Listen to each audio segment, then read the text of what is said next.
Hello, assalamu alaikum, my beloved ma'am and my dear classmate. Hope you guys are doing well by the grace of Almighty Allah. Welcome to my presentation. Today my presentation topic is about food product labeling. Myself, Sheikh Mohammad Hawil Bashar Mohsin. My student ID is 2113440. In my presentation, I will talk about some basic concept about food product labeling, and here the content listed here. So I'm going to start with the introduction. What is food product labeling? World Health Organization says any written, printed or graphic matter which is used to purpose of promoting its sales or disposal. And on the other hand, European Commission says label means any tag, brand, mark, pictorial or other descriptive matter which is attached to the packaging or container of the food.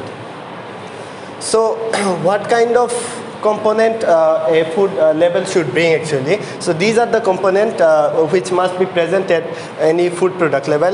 These are food product name, net control, name and manufacturer address, nutrition fact, ingredients and expiry date.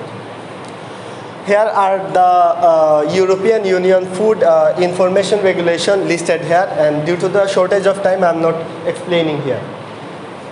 Here are the function of labeling.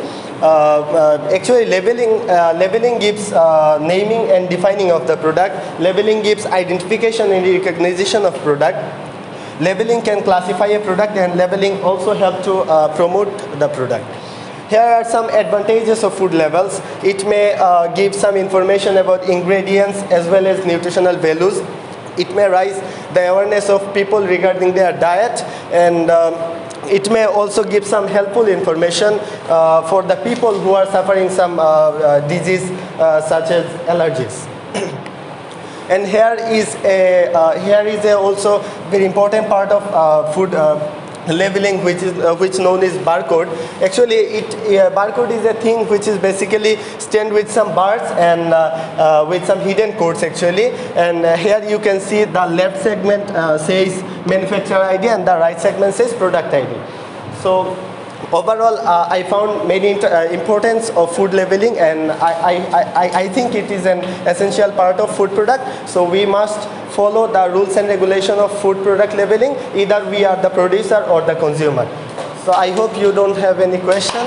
Thank you for your pleasant hearing.